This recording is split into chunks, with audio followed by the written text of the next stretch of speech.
تو first of all میں آپ سے یہ پوچھنا چاہتا ہوں, بچہ دانی کے اندر سسٹ بننے کی بیسک کازز کیا ہے؟ ڈاکٹر تنویر, بچے دانی میں سسٹ زیادہ نہیں بنتی, سسٹ اووری میں بنتی ہیں, انڈے دانی میں. ٹھیک ہے. بچے دانی میں بھی سسٹ کبھی کبھی بن جاتی ہیں, انڈومیٹریوٹک سسٹ کبھی بن جاتی ہیں, وہ ذرا ریئر ہیں. ٹھیک ہے. بچے دانی میں زیادہ تر فائبرائڈز بنتے ہیں جو سالڈ ٹیومرز ہوتے ہیں. ٹھیک ہے. اور آج کل ان کی پرسنٹیج بننے کی اتنی زیادہ ہو گئی ہے کہ ہم ایز گائنیکالوجسٹ ہم حیران ہیں کہ یہ ایک دم اتنے زیادہ کامن کیوں ہو گئے ہیں. ٹھیک ہے. تو یہ میں آگے آپ کے پروگرام میں بتاؤں گی کہ کن چیزوں کو اب ایکیوز کیا جا رہا ہے کہ ان کی وجہ سے یہ سارا کچھ ہو رہا ہے. ٹھیک ہے. یوٹرسز بہت بڑے بڑے ہو رہے ہیں. ایک تو یہ نا کہ یوٹرس نارمل سائز کا ہے اور اس کے اندر رسولیاں ہیں. ٹھیک ہے. ایک ہے کہ یوٹرس بھی بڑے سائز کا ہے پھر اس کے اندر رسولیاں ہیں. ٹھیک ہے. That is a very سینسٹر information. وہ تو پھر ٹریٹ کرنا ہی بڑا مشکل ہے. اس میں وہ بیسک ایڈینومائیوسس بہت زیادہ کامن ہو رہا ہے اور اس کے اندر پھر ہمیں رسولیاں بھی نظر آ رہی ہوتی ہیں. تو ہمیں رسولیوں کا الگ آپریشن کرنا ہوتا ہے اور وہ ایز ٹوٹل یوٹرس جو بڑا ہے اس کو چھوٹا نارمل سائز میں لانے کے لیے بہت تگ و دو کرنی پڑتی ہے. وہ ایک الگ آپریشن کرنا, وہ ایک الگ میڈیکل ٹریٹمنٹ ہے. آپریشن تو رسولیاں نکال دی, رسولیاں آپ نے نکال دی, اس کے بعد میڈیکل ٹریٹمنٹ, اس کے بعد میڈیکل ٹریٹمنٹ ہے کہ وہ بچے دانی کو اب چھوٹا کیسے کریں. تو ڈاکٹر صاحب اس کی ریشو کتنے پرسنٹ ہے؟ نارمل پرسنٹیج جو ہے وہ تو 10 to 12% ہے. لیکن اگر آپ انفرٹائل کپلز ویمن کو لے لیں جن کو بچہ نہیں ہو رہا, تو ان میں تو یہ اب مور دین 60% ہے. Very common, very very common. ٹھیک ہے. جی. تو ڈاکٹر صاحب یہ ہوتا ہے کہ یوٹرس کے اندر اگر کوئی اس طرح کے ان کو سسٹ ہے, رسولی ہے, کوئی ہارڈ فارم میں ہے یا لوز فارم میں ہے, یا کوئی ان کو اس طرح کی فیلنگ ہوتی ہے, بلیڈنگ کا بار بار آنا ہوتا ہے, تو اس کے لیے آپ جو ہسٹروسکوپی یا ہم لیپروسکوپی کرتے ہیں تو وہ بیسیکلی ایک ایگزامینیشن ٹیسٹ ہوتا ہے. ہسٹروسکوپک اور لیپروسکوپک ڈائگنوسٹک پروسیجرز بھی ہوتے ہیں کہ آپ نے ڈائگنوز کرنا ہے پہلے. لیکن کچھ سینٹرز میں ایسے ہوتا ہے کہ دے بک پیشنٹ فار ڈائگنوسٹک پرپزز, پہلے وہ ڈائگنوز کرتے ہیں اور پھر کیونکہ یہ تھوڑا سا اینستھیزیا تو دینا ہی پڑتا ہے, اور لیپروسکوپ میں تو پورا آپ کو جنرل اینستھیزیا دینا ہے. ہسٹروسکوپی میں آپ سیڈیشن میں بھی کر سکتے ہیں کیونکہ وہ نیچے سے یوٹرس کے ماؤتھ سے آپ نے جانا ہے. تو اس کے اندر بہت سے سینٹرز پہ ایسے ہے کہ پہلے آپ ڈائگنوسٹک کرتے ہیں اور اس کے بعد پھر آپ لیپروسکوپک یا لیپروٹمی سے آپ سرجری کرتے ہیں. ٹھیک ہے. یہ 2 stage سرجری مجھے پسند نہیں ہے. سیکنڈلی ہمارے پیشنٹس اتنے افورڈنگ بھی نہیں ہیں, then they are lost to follow up. وہ پھر کسی اور کے پاس جائیں گے, عطائی کے پاس جائیں گے, ادھر ادھر جائیں گے, شارٹ کٹ راستہ نکال. جی. تو ایک ہی اینستھیزیا میں diagnostic as well as operative اس کی جو ٹریٹمنٹ ہے آپ نے وہ کر دینی ہے. ٹھیک ہے. تو 2 طریقے ہیں ان کو نکالنے کے. لیپروسکوپیکلی اگر پاسبل ہے تو لیپروسکوپیکلی, لیکن اگر کئی دفعہ ایسا ہوتا ہے کہ آپ نے کھول کے پیٹ اور پھر اس کو کرنا ہے, جس کو ہم اوپن سرجری کرنی پڑتی ہے کہ یوٹرس کو انجری نہ آئے, بیکاز بچے پیدا کرنے ہیں ابھی. ٹھیک ہے. اگر تو بچے پورے ہو چکے ہیں, صرف بلیڈنگ زیادہ ہے, یا پھر تو ہم بڑا لبرلی ہم اس کو آپریٹ کر سکتے ہیں یوٹرس کو. لیکن اگر اس نے بچے پیدا کرنے ہیں تو پھر بہت دھیان سے ہمیں یوٹرس کو ہینڈل کرنا ہے. ہمیں یہ دیکھنا ہے کہ ٹیومر کہاں ہے. Before putting in a camera ہمیں الٹرا ساؤنڈ پہ ڈیسائیڈ کرنا ہے کہ ہماری اپروچ کیا ہوگی. ٹھیک ہے. ہماری جو یوٹرس کے مسل کے اندر جو اس کا ٹیوب کا سوراخ ہے, کہیں اس کے قریب تو ٹیومر نہیں پڑا ہوا, اور اس کو نکالتے ہوئے ولس کرتے ہوئے کہیں ہم اس کو بال کے باریک جو سوراخ ہے ہم اس کو تو انجر نہیں کرے, کہیں ہم سٹچ میں تو نہیں لے رہے. ایک دفعہ وہ سٹچ میں آ گیا, ختم, وہ تو پھر سوراخ بند ہو جائے گا. ٹھیک ہے. تو بیفور سرجری ہمیں ڈیٹیل سے ٹیومر کی جو جگہ ہے, جو اس کی پوزیشن ہے, وہ کس کے قریب ہے, وہ بچے دانی کے اندر جو لائننگ ہے کیا اس کے بالکل قریب تو نہیں پڑا ہوا, لائننگ اس کے اوپر تو نہیں ہے. اگر ایسا ہے کہ لائننگ بالکل اس کے اوپر ہے تو ہمیں ٹیومر کا تھوڑا سا حصہ چھیل کے ہم ساتھ چھوڑ دیں گے, لیکن ہم اس جھلی کو انجر نہیں کریں گے. اگر وہ جھلی 2 ملی میٹر 3 ملی میٹر انجر ہو گئی ہے تو وہ فیملی پلاننگ کا جو IUCD چھلا ہوتا ہے اس کا کام کرے گی.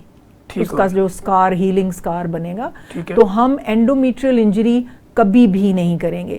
یہ میرا پیغام بگنر سرجنز کے لیے بھی ہے, کیونکہ وہ سیکھ رہے ہوتے ہیں اور وہ جب سیکھتے ہیں تو کافی نقصانات ہو جاتے ہیں. ان کا بھی قصور نہیں ہے, ان کو آتا نہیں ہے یا وہ دھیان سے سنتے نہیں ہیں اپنے سپروائزر کی بات. تو یہ باتیں آپ نے بیفور سرجری ڈیسائیڈ کرنی ہے کہ ٹیومر کدھر ہے اور آپ نے کیا اپروچ کرنی ہے, آپ نے کیا کیا چیزیں سنبھالنی ہیں, کس چیز کو انجری نہیں کرنی. کہ میں وائکرل لے کے, وائکرل نہیں, یہ پرولین کا دھاگا جو نائلون کا ہوتا ہے وہ میں ٹیوب میں سے گزار لیتی ہوں, ٹھیک ہے, تاکہ سرجری کرتے وقت مجھے فیل کر کے پتا چل جائے کہ وہ نائلون کا تھریڈ کدھر ہے, وہ انٹرامیورل جو ٹیوب کا سوراخ ہے وہ کدھر سے جا رہا ہے, تاکہ میں اس سے بہت دور رہوں, ڈیمیجنگ نہ ہو سکے, ڈیمیج نہ کرے. جی تھینک یو ڈاکٹر صاحب, ایکسیلنٹ کہ آپ یہ کام کر رہی ہیں, اور یہ بہت ضروری بھی ہے ہمارے ڈاکٹرز کے ایڈوانس جو ٹیکنالوجی ہے, جو نالج ہے اس کو اپڈیٹ کرنے کے لیے بھی, کیونکہ اگر آپ کا ڈاکٹر ویل اویئر ہوگا تو آٹومیٹکلی فائدہ نیچے پبلک کو ہوگا.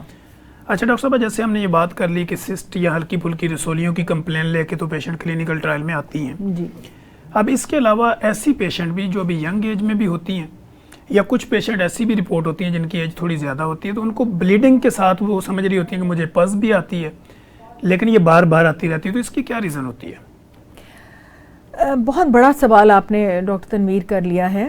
ہمارے ملک میں ایک تو الٹریسی, ٹھیک ہے, آپ کو پتہ ہی نہیں ہے کہ کہاں سے آپ کا جینیٹل ٹریک انفیکشن کر سکتا ہے. ٹھیک ہے, اب یہ منظر عام پہ نہیں آتا, لیکن میلز کے بہت سیکشل پارٹنرز ہیں ہمارے ملک میں, ٹھیک ہے, چھپے ہوئے انڈر ہینڈ, وہ بیوی کو نہیں پتا, شک ضرور ہوتا ہے بیوی کو.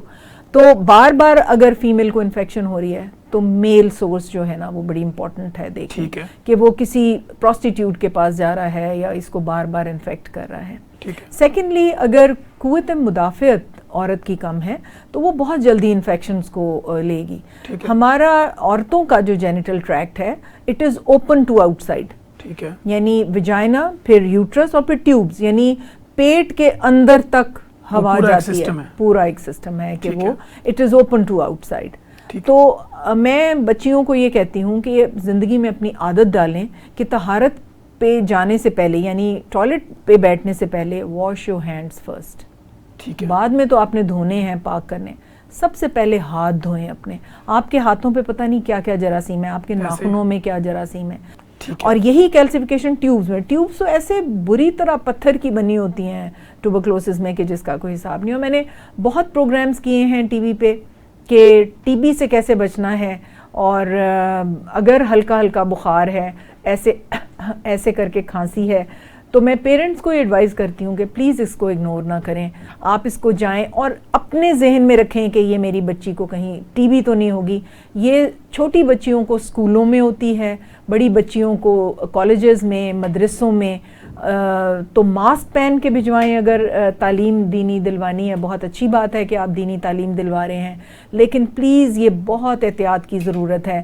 نانی, دادی, کوئی بزرگ کو اگر ٹی بی ہے تو بچیوں کو ان کے, اور بچوں کو بھی ان کے کمروں میں نہ بھیجیں, کیونکہ یہ سپرم کے پرابلمز اور ٹیسٹیکولر پرابلمز بھی ابھی اس پہ بہت ریسرچ ہونی ضروری ہے. لیکن آئی ایم شیور ٹوبرکلوسس کا کوئی اور کائٹس میں ضرور کوئی نہ کوئی ہاتھ ہے, جس طرح کے میلز کے سپرمز بھی بہت زیادہ افیکٹ ہو رہے ہیں. جی ناظرین, جیسے کہ آپ نے دیکھا کہ ڈاکٹر صاحبہ نے بڑے زبردست انداز سے یہ ایکسپلین کیا کہ جب میں اسکین کر رہی ہوتی ہوں تو یہ بات میرے مائنڈ میں ابھی کلک کی کہ ڈاکٹر صاحبہ نے کہا کہ جیسے میں اسکین کر رہی ہوتی ہوں تو میں ان سے پوچھتی ہوں ٹی بی کی ہسٹری, تو پیشنٹ جو ہے وہ حیران اور امیزنگ طریقے سے پوچھتی ہیں کہ یہ کر تو الٹرا ساؤنڈ رہی ہے لیکن اس کو کیسے پتا. تو یہاں سے میرے ذہن میں ایک سوال آیا. میں جب باہر تھا تو ڈاکٹر جو ہوتا ہے نا, بیسیکلی ڈاکٹر کی جو ڈی ہے وہ سٹینڈ کرتی ہے ڈیپ فیلنگ کو, جو اس کا او ہے آگے وہ سٹینڈ کرتا ہے آبزرونگ آئیز, پھر اس کا جو سی ہوتا ہے وہ کیئرنگ ہارٹ کو کرتا ہے, پھر جو اس کا ٹی ہوتا ہے وہ ٹرینڈ ہینڈ کو کرتا ہے, پھر جو اس کا اگلا او ہوتا ہے وہ آپ کو اوپن مائنڈڈ بناتا ہے, اور پھر اسی طرح جب ہم اس کا آر لیتے ہیں تو اس سے یہ پتہ چلتا ہے کہ یہ ایک ریئل ہیومن ہے, یہ ایک اچھا انسان ہے جو لوگوں کی فیلنگ کو سمجھتا ہے. تو یہ بیسیکلی ڈاکٹر کا ایک لفظی مطلب ہے جو ہم ڈاکٹر پڑھتے ہیں, تو جب ہم اس کو ایکسپلین کرتے ہیں تو یہ ڈاکٹر کا مطلب ہے کہ اس کی آنکھیں جو ہوتی ہیں وہ پوری ایک مشین ہوتی ہے کہ جب پیشنٹ اس کے کلینکل ٹرائل میں بیٹھا ہوتا ہے تو اس کی آنکھیں پورا اس کو آبزرو کر رہی ہوتی ہیں. تو ڈاکٹر صاحب ہم اسی سے آگے بڑھتے ہیں, اسی سے ریلیونٹ ایک سوال لیتے ہیں کہ وہ پیشنٹ جن کا لوور بیلی فیٹ بہت زیادہ ہوتا ہے اور پھر وہ بار بار کنٹینیو ہمارے پاس جب رپورٹ ہوتی ہیں تو رائٹ لیفٹ پہ ان کا پین ہوتا ہے. اب جب ہم اس کی اگر بلڈ انویسٹیگیشن کریں یا ہم یہ سمجھیں کہ شاید اس کو کوئی رینل فنکشنل نہ ہو یا کوئی ایسا نہ ہو، تو جب بھی کسی اسکین کے پاس ہم بھیجتے ہیں تو وہ ان کو ایک ہی چیز بتاتے ہیں کہ آپ کے رسولیاں بن چکی ہیں یا گلٹیاں بن چکی ہیں اندر، عام سادہ زبان میں۔ ان گلٹیوں یا رسولیوں کو ٹریٹ کرنے کا بہترین حل کیا ہے؟ یہ گلٹیاں آپ کس کی بات کر رہے ہیں؟ اووریز یا اووریز یعنی یوٹرس کے اندر ان کو بتاتے ہیں لوگ کہ بھی آپ اووریز میں ٹیومرز اووریز میں یعنی آپ کے اور یوٹرس میں۔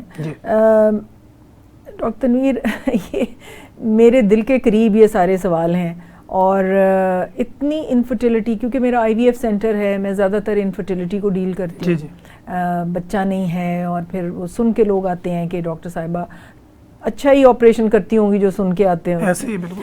تو ان میں زیادہ تر کو جب لوگ بتا دیتے ہیں کہ رسولیاں ہیں اور یہ سارا کچھ ہے، پہلے تو ہم تھوڑا سا ٹائم لگاتے ہیں کہ یہ بنتی کیوں ہے۔ جب میں ینگ تھی یا میں ابھی میڈیکل کالج میں تھی تو وہاں پہ ہمارے پیشنٹس میں اتنے فائبرائڈ، اتنی پالیسسٹک اوویرین ڈیزیز، اتنی اینڈومیٹریوسس، اتنی ایڈینومائیوسس نہیں تھی۔ اب تو سیلاب امڑ آیا ہے، بالکل ایسے ہی۔ تو میں نے ابھی ریسنٹلی دو تین لیکچرز اس کے اوپر دیے۔ ہمارے جو کمیونٹی ہے اس میں fake make up, naan organic make up, ویسے تو امریکہ میں بھی جو آرگینک کمپنیز ہیں وہ پولیٹیشنز اس کے مالک ہیں، اور وہاں پہ کوئی اسٹینڈرڈائزیشن نہیں ہے، یورپ میں پھر بھی ہے، اور لیکن یہاں پہ تو آپ سوچ سکتے ہیں کہ جو لوکل میڈ میک اپ ہے وہ کیا کرتا ہوگا۔ اس میں پیرابینز ہیں، تھیلیٹس ہیں۔ پیرابینز آپ کی شیلف لائف میک اپ کی کو انکریز کرتا ہے، یہ سب کچھ کرتا ہے۔ یہ زینو ایسٹروجنس ہیں جو ایسٹروجن سے زیادہ پوٹینسی رکھتے ہیں، اور یہ زینو ایسٹروجنس کیا کرتے ہیں؟ تھیلیٹس بھی جو خوشبو میں استعمال ہوتے ہیں، میل یہ after shaves, role owns, perfumes, یہ سب جب یوز کرتے ہیں تو یہ بہت ساری مقدار میں ایسٹروجن باڈی میں ڈال رہے ہیں۔ ٹھیک ہے۔ جب ایکسٹرا ایسٹروجن باڈی میں جائے گی تو یوٹرس بڑا ہونا شروع ہو جائے گا۔ ٹھیک ہے۔ یوٹرس میں ٹیومر بھی بننے شروع ہو جائیں گے، یہ ایسٹروجن ڈیپینڈنٹ ٹیومرز ہوتے ہیں۔ ٹھیک ہے۔ اور میل انفرٹیلٹی میں بھی اس کا رول ہوگا؟ ایگزیکٹلی، دیکھیں نا، ٹیسٹوسٹیرون کم ہو رہا ہے، فیمیل ہارمون بڑھ رہا ہے، ٹھیک ہے، تو وہ تو کرے گا ہی بیڈ افیکٹس۔ یہ جو 2 in 1 آج کل فیمنائزیشن لڑکے ہو رہے ہیں، بولتے بھی لڑکیوں کی طرح، میرا یہ خیال ہے کہ یہ زینو ایسٹروجنز کا اس میں بھی رول ہے۔ جی بالکل۔ اور جو جتنی ٹیومرز، پالیسسٹک اوویرین ڈیزیز، اینڈومیٹریوٹک سسٹ اور ایڈینومائیوسس آف دا یوٹرس، یہ سارا کا سارا ایک میک اپ کو بلیم کیا جا سکتا ہے۔ پھر any thing which has perfume in it, جیسے کہ آپ یہ دھونے والے پاؤڈرز ہیں، کپڑے دھونے والے پاؤڈر، ان کی اسمیل ہیں، خوشبوئیں جو ہم کمروں میں اسپرے کرتے ہیں، ایئر فریشنرز ہیں، مچھر مار دواؤں میں بھی انہوں نے خوشبوئیں ڈال دی ہیں۔ These are all phthalates and these are xeno estrogens. اس کے بعد پھر جو ہماری مینوفیکچرنگ، میں حکومت سے بھی اپیل کرتی ہوں کہ خدارہ ہماری بچیوں پہ رحم کریں۔ یہ ڈائیوکسنز اتنی زیادہ ہوا میں انوائرمنٹ میں ہو چکی ہیں، دیز آر اگین زینو ایسٹروجنس، اور یہ سارا فائبرائڈز اور یہ جو اینڈومیٹروسس، ایڈینومائیوسس، یہ آتی ہیں پلاسٹک کی جو مٹیریلز ہیں ان سے جو مینوفیکچر ہوتی ہیں چیزیں، جیسے کارپیٹ انڈسٹری ہے، پرائیویٹ یہ جو پلاسٹک کی چیزیں بنانے والی انڈسٹری ہے، ان کے جو ویسٹ پروڈکٹس ہیں اور جو ہوا میں جاتے ہیں، دے آل cause devastating diseases of female genital tract۔ تو ہماری انوائرمنٹ کی سیفٹی کے لیے ضرور حکومت کو کچھ کرنا چاہیے۔ تو یہ ایک بہت براڈ بیسڈ اس کی کازز ہیں۔ ٹھیک ہے۔ لیکن اپنے طور پہ اگر بچیاں یہ کر لیں کہ پریزرویٹو جس چیز میں ڈلا ہوا ہے وہ نہ کھائیں، جیسے پیکٹ کی چیزیں نہ کھائیں، پیکٹ میں پریزرویٹو ہیں، پیکٹ میں تو تقریباً آج کل ساری چیزیں ہی لوگ بڑے شوق سے پریزرویٹو ہیں، اور اس میں کیمیکل ڈلے ہوئے ہیں جی، شان اور نیشنل کے مسالے، they are all taste enhancers, chemicals ہیں اس میں۔ پھر اس کے علاوہ یہ جو ہیں آپ کے جوسز ہیں ڈبوں میں، ان میں بھی ٹیسٹ کے لیے انہینسرز ڈالے ہوئے ہیں، اس میں پریزرویٹوز جو ہیں، کم ہو جائے گی پریزرویٹوز۔ پھر doctor Tanveer, they cause all these diseases of female genital tracked.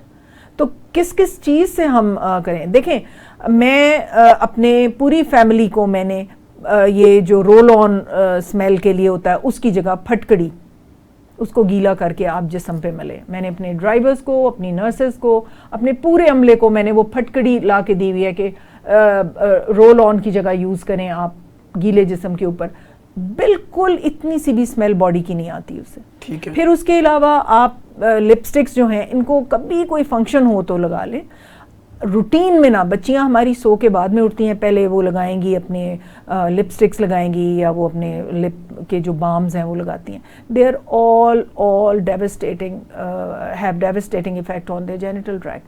تو اس کے لیے ناریل کا تیل رکھ لیں, بیز ویکس لے لیں آرگینک, وہ بالکل لوبریکیٹ کریں گے آپ کے اس کو. آپ چقندر کا رس نکال کے رکھیں, وہ تھوڑا سا لگا لیں, بچیوں کو دیں اوپر ناریل کا تیل, موئسچرائزر.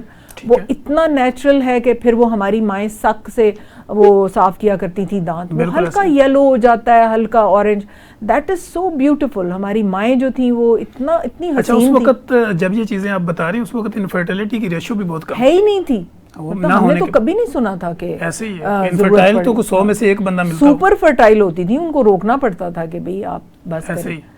تو we had never heard of male infertility.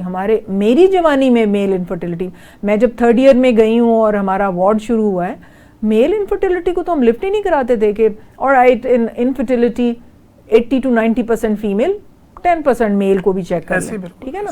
تو اب تو ہے ہی 60-40, تو تقریباً میرے خیال بیلنس میں ہو گیا, 60 میل ہو گیا ہے, 40 وہ فیمیل 40 فیمیل ہو گیا ہے ریشو.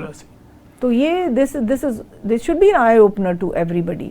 ہم حکومت کو بھی ریکویسٹ کریں گے کہ پلیز یہ ہوا میں جو کرنی بھی چاہیے, جیسے آپ نے ابھی پلاسٹک بیگ وغیرہ کی اس کے اوپر میں نے پورا ایک شو کیا, حکومت کے پلیٹ فارم پہ کیا, اور ہم نے اس کی ساری بتایا کہ کون سے کیمیکل یوز ہوتے ہیں اور وہ کس طرح جا کے آپ کو افیکٹ کرتے ہیں. جی اس سے ریلیونٹ ایک اور بات یہ ہے کہ ہماری وہ تو آپ دیکھیں نا کہ اگر آپ روٹی لیتے ہیں وہ بھی پلاسٹک بیگ میں لے رہے ہیں, گرم گرم نان بھی اسی میں لے رہے ہیں, شوروا بھی اسی میں لے رہے ہیں, جو بھی چیز پیک ہو رہی ہے وہ اسی میں جا رہی ہے.